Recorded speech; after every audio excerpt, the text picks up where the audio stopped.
السلام عليكم ورحمة الله تعالى وبركاته. أحبتي في الله، saaxiibada xunxun ee adduunyada ku saaxiibay waxyaabaha xunxun ee macaasida Ilaahay subxaanahu wa tacaala uusan raaliga ka ahayn.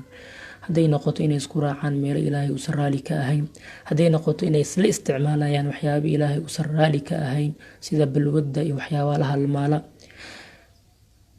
adduunyada ayay waxay isku yihiin kaliya saaxiib adduun, laakiin maalinka qiyaamaha waa isnacab yihiin.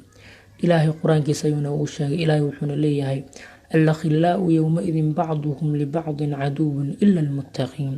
saaxiibada xunxun maalinka gobolka kale waxa ay isku yihiin cadow marka laga reebo muttaqiinta mooyaane. soo ma habboona walaal inaad samaysato maanta aad adduunyada joogto saaxiib wanaagsan oo adduunyo iyo aakhira aad jeclaataan. walaal samayso saaxiib wanaagsan, midna ogow qofka marka la fiirinaya inuu fiican yahay in kale wax laga fiirinayo waa saaxiibkiisa. haddii saaxiibkiisu wanaagsan yahayna waxay u badantaa asigana inuu wanaagsan yahay.